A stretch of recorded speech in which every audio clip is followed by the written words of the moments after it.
Checking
the VIP.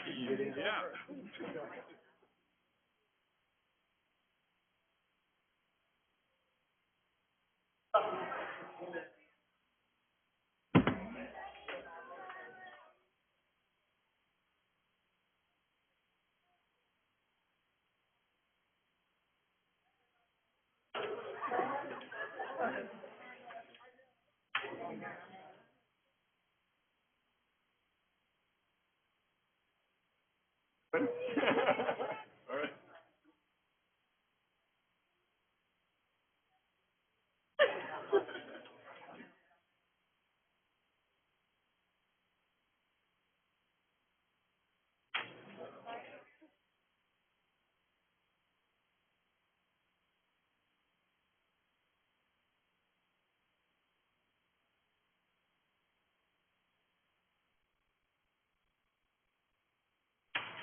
All right.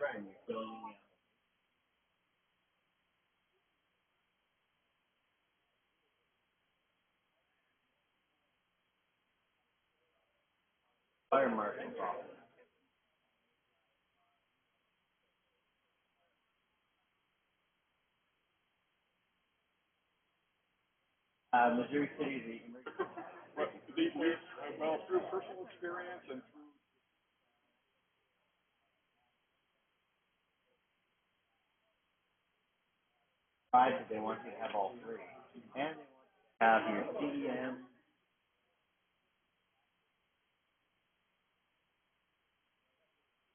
I was actually in this room when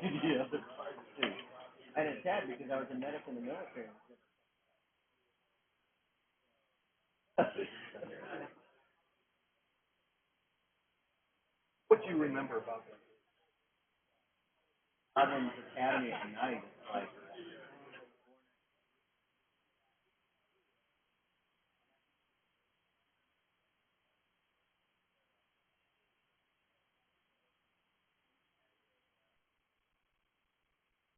Galvanized my interest in dictionary.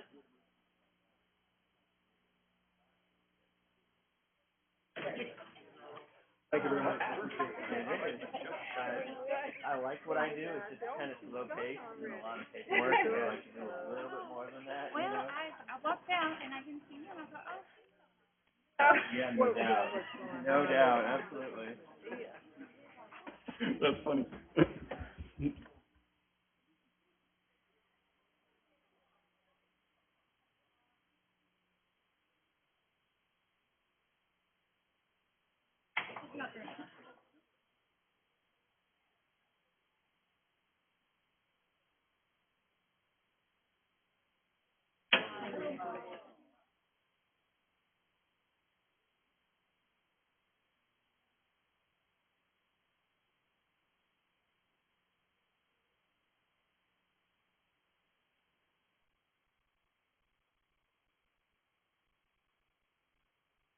As well, but I didn't know if that was the right time. That you do that one there? Yeah. Okay. And they've already done Janelle.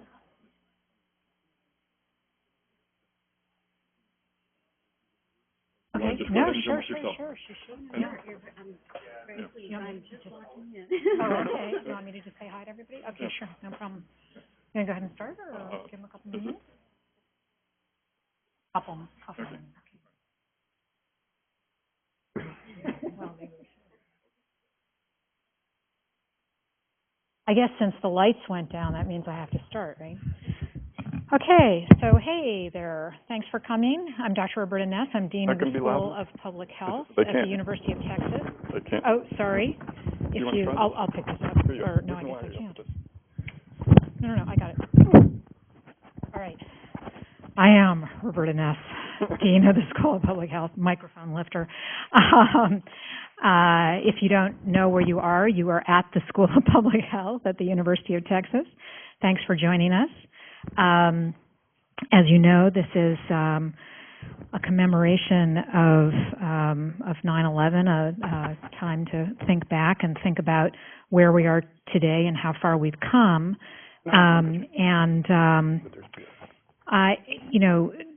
It's very clear to me that there are only a few dates in modern history that evoke the kind of passion and the kind of sorrow that's so personal amongst so many as did September 11th, 2001.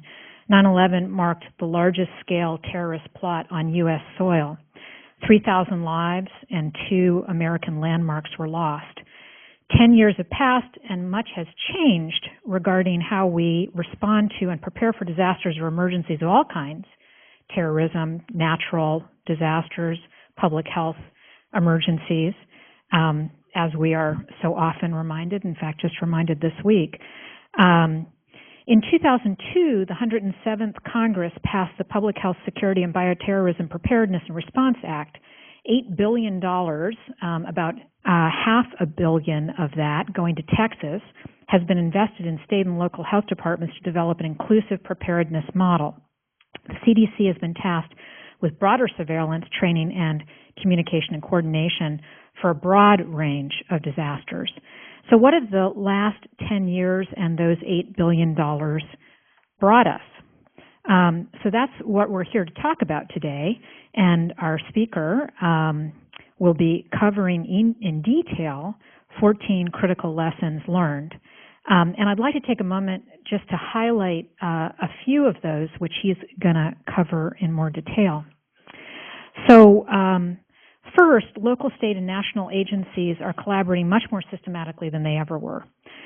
We now realize that police, fire, EMS, public health, and hospitals all need to know each other before an event occurs. Teamwork and relationship building really matter when you're in the middle of an emergency.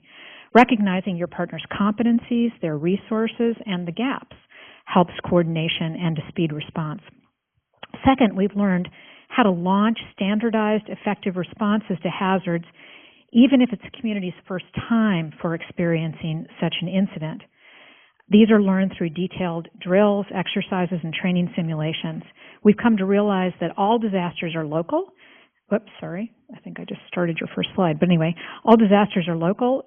Communities must be prepared to be on their own for the first 24 to 72 hours. This is something that I learned from Bob Emery, who will be talking to you in more detail. More often, we now incorporate incident command systems that define relationships and standards for response. Although disasters can't always be prevented, the ability to deal with them can be enhanced. Third, we've developed better surveillance systems.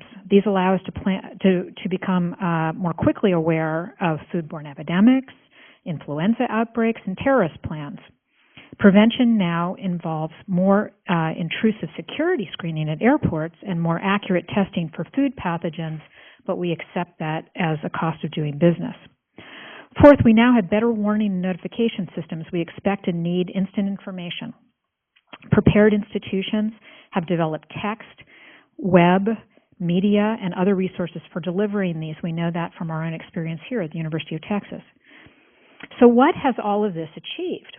Well, terrorism has decreased since 2002.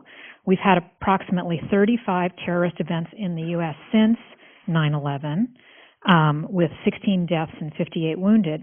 However, the number of notifiable potential bioterrorism-related incidents reported to the CDC has increased from 5,800 to over 7,000 during the last 10 years. So basically, the number of events averted has increased really, really substantially. Our response to and communication around the H1N1 epidemic in 2009-2010 was faster and better than in any prior influenza outbreak. Beyond these case studies, the answer is hard to know. Emergency preparedness still suffers from a lack of identifiable targets and measurements. At the University of Texas School of Public Health, we've worked with the Texas Department of Health Services to improve statewide planning and identify key outcome metrics. And we've trained hundreds of public health workers on best preparedness practice. Let's never forget, and let's hope to never repeat 9/11. The lessons we've learned make us better able to deal with emergencies from any source at home, work, and school. And now I'd like to present to you. Do you want me to do that part? Or? I'll do it. Yeah. Sure, please. Well, I'm going to introduce you, right? Yeah, okay, good. We're so well prepared. This is preparedness. This is what it looks like, guys. Dr. Bob Emery is going to be talking to you about 10 years after September 11th, 14 emergency preparedness lessons. The person that we so fondly call Safety Bob has actually a national reputation in the area of developing preparedness planning, and so he is truly one of the nation's experts in this area, and we're happy to hear what he's going to tell us. Thank you.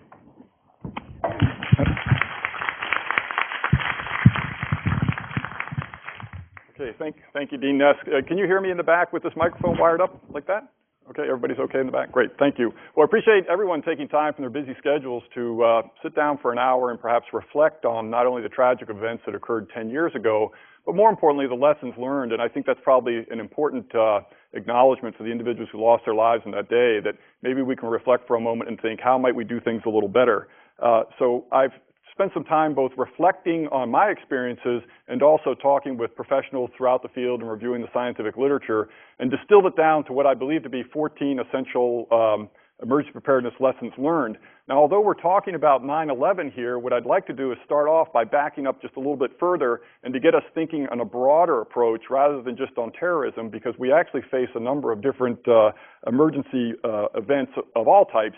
And so what I'd like to do is kick off by getting you to think back to December 1999.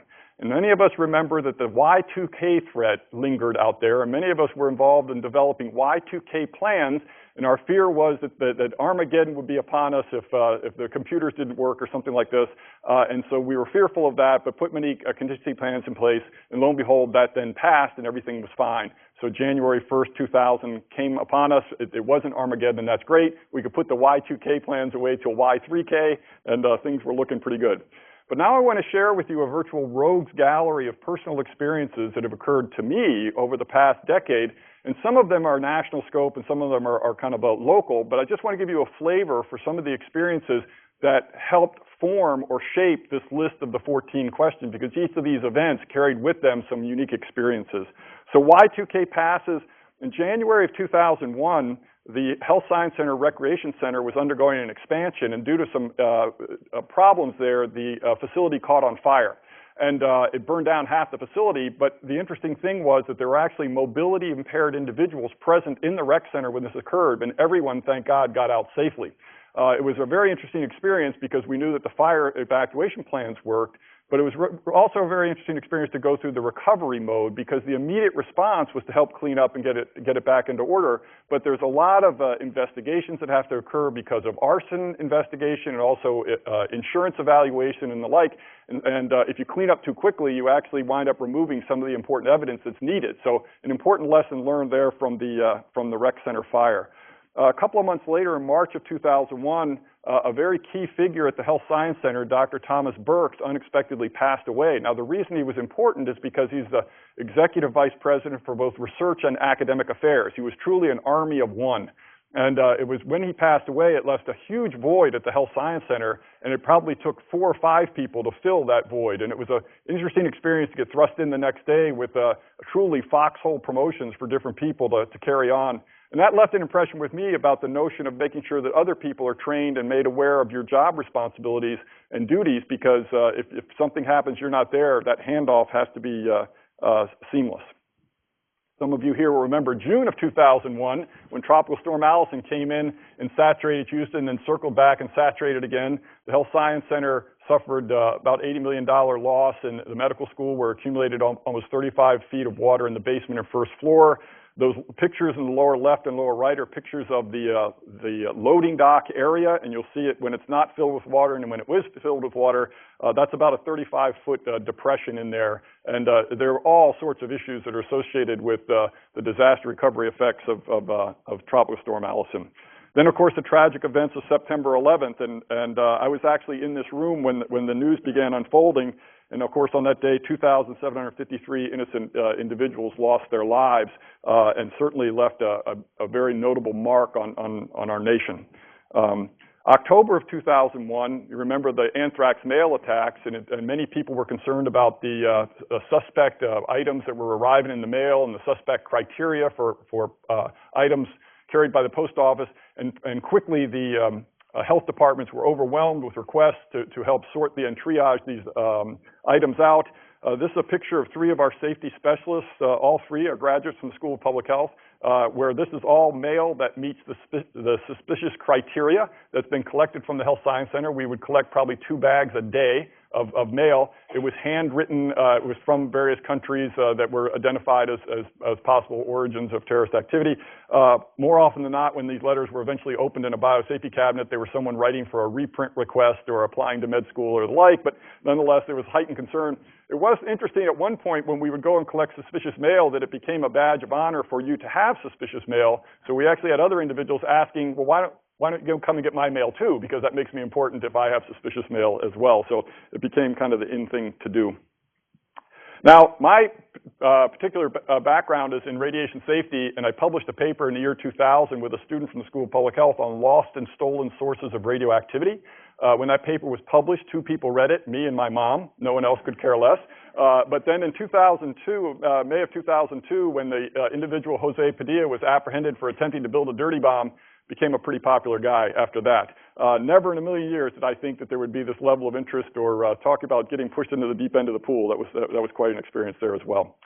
February 2003, the Space Shuttle Columbia disintegrated upon re-entry, and the debris field was unclear how far that debris field was coming, but there was actually concerns about it in the north portion of Houston. This was my first exposure to intensive risk communications to the public, because there was a real information void there to get information out to the public about not touching the debris and reporting to authorities and the like.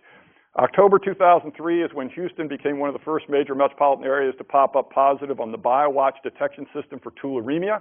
This is an important lesson learned, because after 9/11, and we'll talk about this in a moment, as we begin putting surveillance systems in place, sometimes we're going to actually have hits on these things, and we have to respond appropriately. Not everything is a terrorist attack, and we need to understand that, so our responses have to be scalable. 2005, Hurricane Katrina hits, and the devastation that was inflicted in New Orleans then spilled over into Houston, when the individuals who were taking refuge in the Superdome were accepted to the Astrodome, and some of you, I think, in this room participated in some of those activities. Certainly an interesting experience. I do want to point out the lower right-hand photo. My involvement early on centered around the management of the medical waste that was accumulating in the Astrodome. And it was a nightmare trying to get in and out of that parking lot as more and more people were coming in. But I soon learned that if you make an ominous-looking sign and laminate it and say, "Danger, biohazardous waste, stand back 5,000 feet," and put that on the side of your truck, that the police will stop all of the traffic and let you drive right in. So that's where that picture came from. Now, this is one of my proudest photographs. In 2005, Hurricane Rita. Some of you remember that Houston was trying to evacuate coming on the heels of Katrina, and there was a great amount of apprehension. I just read an article in preparation for this talk that it was expected between 800,000 and 1 million people would evacuate based on the evacuation routes and plans for the Houston area. And it was estimated that 2.5 million people actually attempted to get on the roads in the Houston area when Rita came. And so now that's caused a change, and this is just a joke, by the way. And that's changed. Our new planning is now called evacuate in place, which means go out and drive around for a while and then come back, because you're not going to go anywhere. Now, you may ask yourself what this is. Well, it turns out that this is a roll-off container from the 69th Street water treatment station, which is one of the larger water treatment stations in Houston. And it's also where sludge is then dried and pelletized and can be used for fertilizer. That drying process is important because it allows short-lived radioactive materials to decay away. The problem is that the drying cycle could not be used during the evacuation site, so the sludge was being dumped directly into roll-off boxes, but there was no one there to monitor for the radioactive content, and so their risk is shutting down the entire water treatment facility. So I was contacted by the state from Austin if I would go down and monitor roll-off bins of sludge, which you can imagine just smelled lovely. So this is one of my proudest moments. I actually saved the water treatment plant. Okay, let's see. November 2006, some of you remember an individual, Alexander Litvinenko, a former Soviet spy who turned up ill, and then sometimes later they found that he was actually poisoned with a special radioactive material, polonium-210. Our involvement was engaged because this individual, in addition to contaminating a restaurant and some hotels, he also contaminated some airplanes, and there was concern about and apprehension about some of that contamination being carried to a variety of places in the United States, and so it was quite a hectic time there as well. February 2007, our research replacement building caught on fire. This building was still under construction, that annex, and so there were many thrills and spills associated with that. 2007, our select agent lab. Here we do research with Bacillus anthracis along with many other labs around the country, and there were some concerns about reporting and potential exposures. We had had some minor lab events which we had appropriately reported, but unfortunately the way it was reported in the news, it gave a very different perception. So there was a lot of information management that had to occur to make sure that the right message was getting out there. September 2008, Hurricane Ike hits Houston. Many of you remember that. Certainly a devastating experience.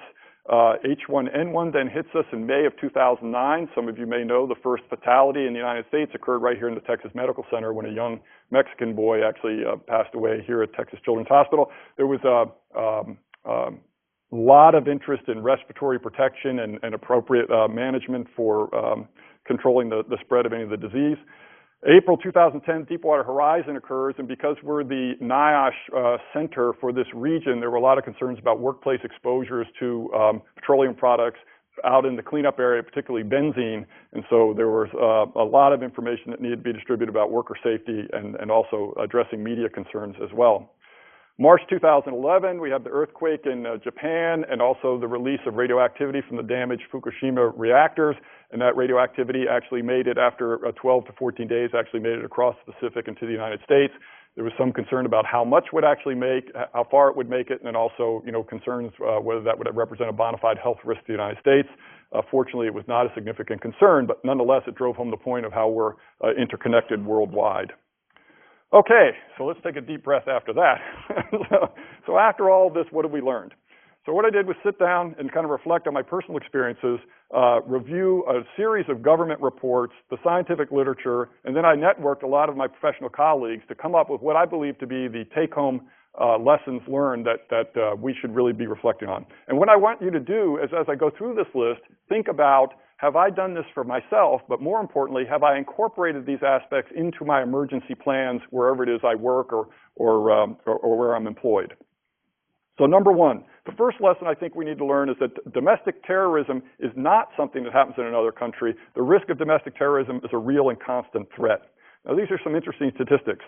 Although there have been other previous domestic terrorist events, most notably the February 26, 1993 First World Trade Center bombing, when our incoming grad students here at the School of Public Health were 4 years old. So other attacks had occurred, but certainly the attacks of 9/11 emphatically underscored the point that terrorism is not something that happens somewhere else. And even with the recent demise of Osama bin Laden, the threat remains. And this is an interesting quote from Ronald Noble, who's the Secretary General of Interpol. The world's most wanted international terrorist is no more, but the death of bin Laden does not represent the demise of al-Qaeda affiliates and those inspired by al-Qaeda who have and will continue to engage in terrorist attacks. Other threats in the form of domestic radical groups also exist. Remember that the Oklahoma City bombings, which occurred in April 1995, which killed 168 individuals, were carried out by U.S. citizens. And by the way, our incoming grad students were then 6 years old when this occurred. It's important for us to not become complacent. We need to maintain vigilance, maintain awareness. This heightened awareness by the public has contributed to thwarting a number of attacks. For example, the Christmas Day attempted bombing of the Northwest airliner in Detroit in 2009. So certainly the take-home message is here is that we should certainly, all of us should be vigilant and report something if we see it and we're not comfortable with it, we should report it to the authorities. Number two, all disasters are local, and that everyone needs to understand that help is not likely to arrive between the period of perhaps 24 to 72 hours. So we need to make sure that individuals are prepared at home. And there's been a lot of emphasis about educating people to be prepared at home, but now businesses are understanding that there's that contingent effect, that in order for businesses to continue, it's in their best interest to make sure that their employees are prepared at home. And likewise, academic institutions. We want to make sure that students are prepared at home and they're prepared at work so that we can quickly get back up to speed and carry through. Matter of fact, we can look at the news right now at Vermont, where with the flooding that's occurred from that storm and many bridges have been taken out, it was critical for some of these people to be prepared to be self-sufficient for some period of time until help can arrive. We certainly need to shift from the previous stance we had, which was hazard-specific preparedness, to an all-hazards approach. So if we can make sure that we have the simple things we need to carry us through for some period of time, which includes food and water and medicines and that sort of thing, but also expanded to things such as insurance information, contact information, first aid kits, those sorts of things. And we make sure we have those materials both at home and we make sure we have them at work. That will greatly aid us in the time of disaster and we can be more resilient. Now, with regard to one of the developments that's occurred since September 11th is the formalization of emergency response. Homeland Security's Presidential Directive 5, which was issued in March of 2004, directed the development of something called NIMS, the National Incident Management System, and that provides a consistent nationwide template to enable federal, state, tribal, and local governments and NGOs, non-governmental organizations, and even the private sector to work together to prevent, protect, and respond to and recover from disasters. The NIMS elements consist of components addressing preparedness, communications, resource management, incident command, and ongoing management and maintenance. So what's the take-home message for you? Make sure that your emergency plan is NIMS compliance and know where you fit into the system, both upstream and downstream, for this whole response continuum. Another important point I've seen over the 10 years is we've had a lot of students that have come in and said that they were very interested in emergency management and they'd like to be emergency managers, and that's great, but my advice to them is make sure you can communicate what you do when you go out there and work in between emergencies. Because businesses, when they're often pressed for resources, are going to be asking, can we afford to employ a full-time emergency manager if we're not having that many emergencies? So make sure you're weaving your activities in so you can articulate what value you add in between emergency events. Now, effective disaster response requires interactions of a variety of organizations that need to know each other prior to the event. And that's one of the reasons we specifically extended invitations to our law enforcement colleagues. The University of Texas Police is here. I think the representatives from the JTTF are here as well, along with police, fire, EMS, public health, and other surge capacity organizations. One good example of a surge capacity organization here is the Student Epidemic Intelligence Society, sitting right up front, resplendent in their nice shirts. A great group led by Dr. Christy Murray that functions in a surge capacity, and we'll talk a little about that in a second.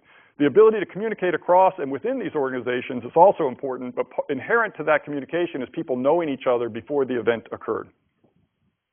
Now, one of the areas I'm particularly interested in is this notion of the need for instant information delivery. Everybody's got a BlackBerry or phone right now, so the problem we have is that when a disaster event occurs, the people that we're trying to take care of get the information the same time we do. So I might get a call where someone's asking, Bob, what are we doing about the avian flu outbreak that occurred in Kansas? And that's the first I heard of it. So I think employers need to educate their employees that if you encounter an event, make sure you notify us, but understand we're not going to have the instant answer. It's going to take a few minutes for us to get the leadership together and decide what it is we're going to do.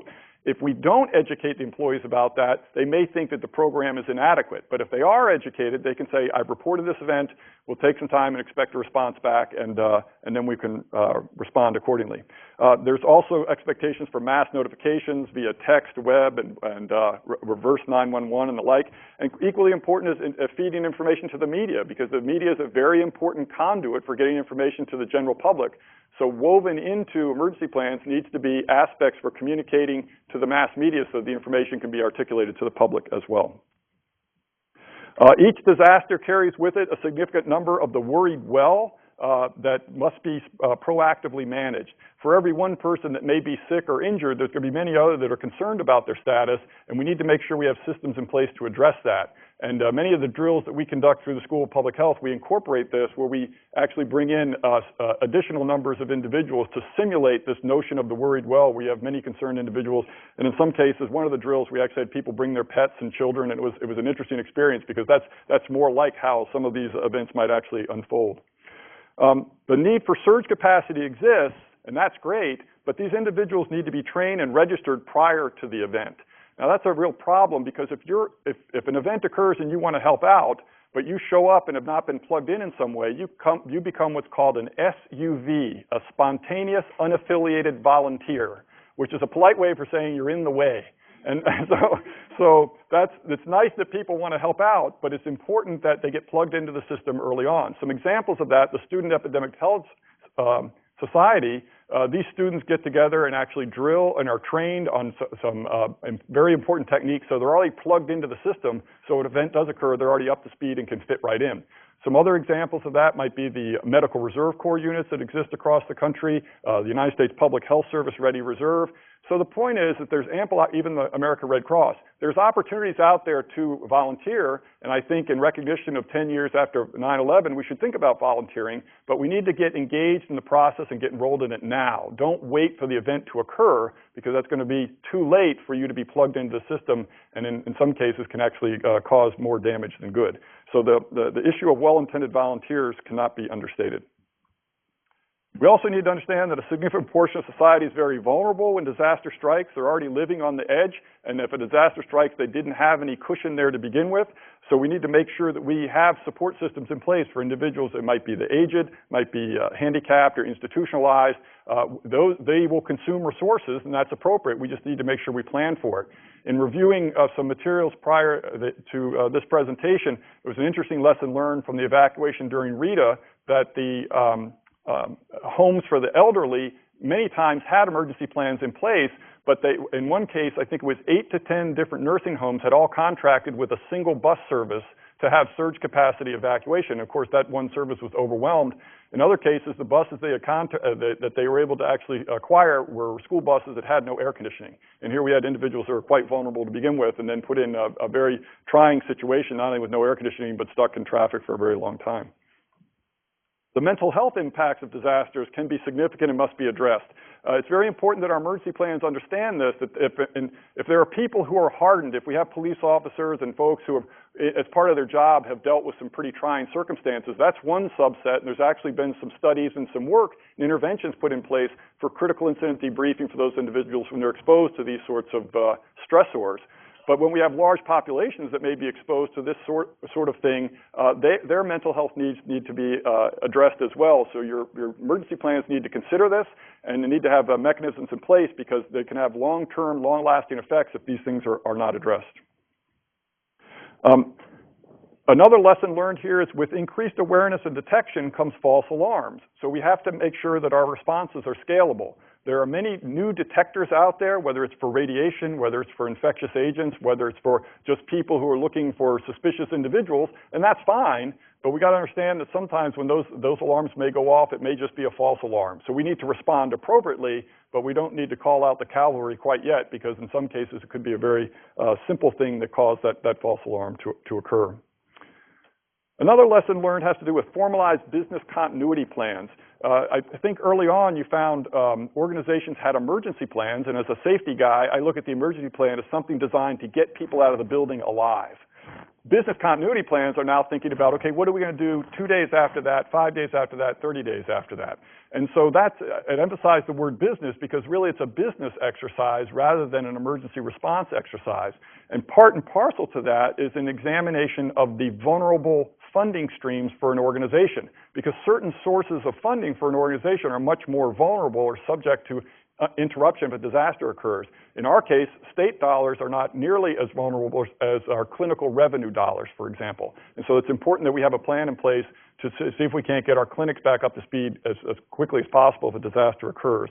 So we need to make sure we have both an emergency management plan and a business continuity plan. They need to be reviewed regularly, they need to mesh together, and they need to be practiced on a regular basis. Now, an area of particular interest of mine is that forevermore, safety and security are intertwined. It's interesting to note that only in the English language are there two separate words for safety and security. Everywhere else in the rest of the world is one word that defines both. And the difference, the way I see the world, is as a safety guy, I assume that people want to go home as healthy and as safe as they came in the door, and I'll help them do that. Security views things perhaps with how people might want to do things with malicious intent. Well, the problem is now we have to look at both of those things together. And so we're both looking on controlling losses. The losses that I previously focused on were accidental, where someone might accidentally cause a problem. But there are others are now intentional, and so we have to be attuned to that as well. Within the School of Public Health, we've tried to address that, at least with individuals being trained in occupational and environmental health sciences, is to weave in some security basic issues in some of the coursework as we go along so that people make sure they're attuned to this as we move forward. The 14th lesson, probably the most important, that even the best designed and intended emergency plans are vulnerable to the politics that are inevitably associated with any disaster. The important point here is that you're never going to be able to plan for every eventuality, and your plan has to be nimble enough to be able to adapt to the situations on the ground. And many times we're driven by individuals who say, just let the science drive all decision making, and unfortunately that can't always be the case, that you have to respect some of the issues that are on the ground, and there may be political influences there as well. So just recognize that it can't be that rigid, and you have to be nimble enough to address it. Okay? All right. So you've heard 14 lessons, and that addressed a wide swath of emergency types, whether it be terrorism or whether it be natural disasters, intentional, unintentional, man-made or not. But I think a question that we ought to ask ourselves is why a decade later are we still preoccupied with terrorism? There are still individuals that are thinking long and hard about terrorism, and I thought I'd like to share with you what I believe to be the answer to that question. Now, those of you who are enrolled at the School of Public Health know that everything can be resolved by a 2x2 table. The answer to all public health conundrums resides in a 2x2 table. And if we make a 2x2 table here and show on the x-axis, if we take disasters and sort them by the ability to predict them, and on the y-axis, the level of human influence. So we're going to sort disaster types by this categorization, whether we're able to predict them and whether humans have any influence. And in this the lower left-hand quadrant, an example of something that we can't predict nor do we have much control over are things such as earthquakes.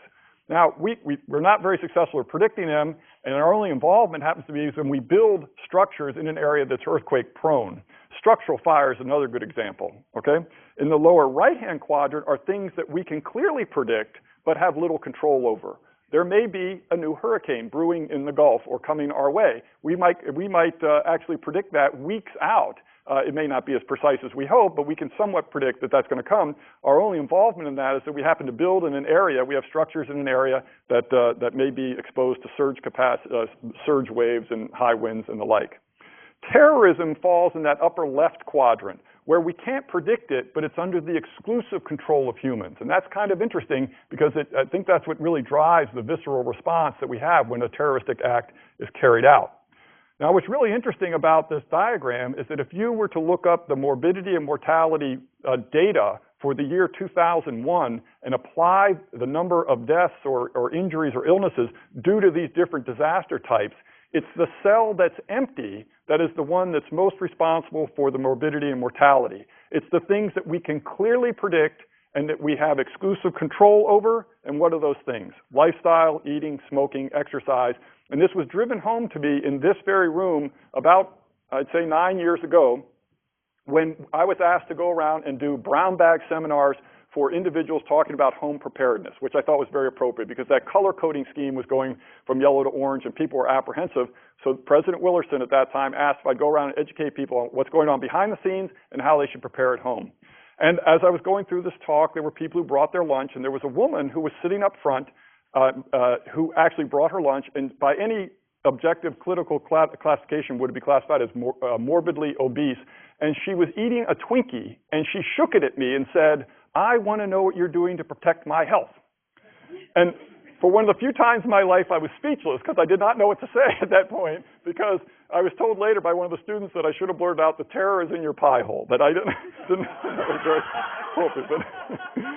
Anyhow, the point being that I hope, as a public health practitioner, that although we are fixated sometimes on terrorism, let's not overlook the 800-pound gorilla here. That as we put controls in place and we go out and we educate individuals, let's make sure we remind them about the things that we have exclusive control over and that we can clearly predict as well. Now let's go back to terrorism for a second, because there's been a lot of work done by some famous researchers, Sandman, Cavello, and others, where they've identified that the perception of risk is really driven by the presence of a hazard and then this outrage factor.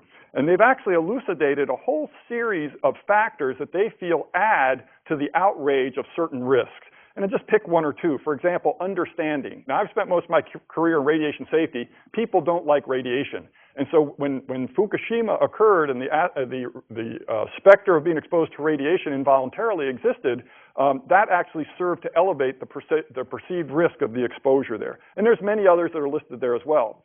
If we go back to this 2x2 table, it turns out that terrorism carries with it virtually every aspect associated with the amplification of risk. So this is really the reason why terrorism evokes the response it does, is because it uniquely carries all of those characteristics for risk amplification. The underlying intent is to invoke uncertainty. The only way to successfully counteract that is through education. So people understand what the real risks are, and then they can take reasonable actions accordingly there. Now, for the past 10 years, I can't tell you how many of these talks I've given, and usually what happens is towards the tail end, somebody raises their hand and says, "All I really wanted to know is it going to happen here, Bob?" That's what I really wanted to know, right? And based on the published data by the FBI and others who've looked at characteristics of major metropolitan areas that might be highly at risk for a terrorist attack, things such as population base, key oil refining capability, key aerospace facilities, on and on. It turns out that Houston is up there with probably the top 5 in the country. But I guess my point is that rather, I can't tell you whether it's going to happen in Houston, but I can guarantee you that if it happens anywhere in this country, it will impact us here in Houston. In other words, we should be prepared no matter what, because even if something were to happen, unfortunately, in Chicago, the immediate question will be, what are we doing here to protect ourselves and how are we responding? And so I think that's the approach we need to take as we think about this, is not preoccupy ourselves with whether it's going to happen here in Houston and whether we can let our guard down. We should recognize that if it happens anywhere, it will have a ripple effect and impact us here as well. So certainly preparation is prudent. So I guess my final thoughts to you is that in honor of the 2,753 innocent victims who lost their lives 10 years ago, please consider these lessons in your emergency planning.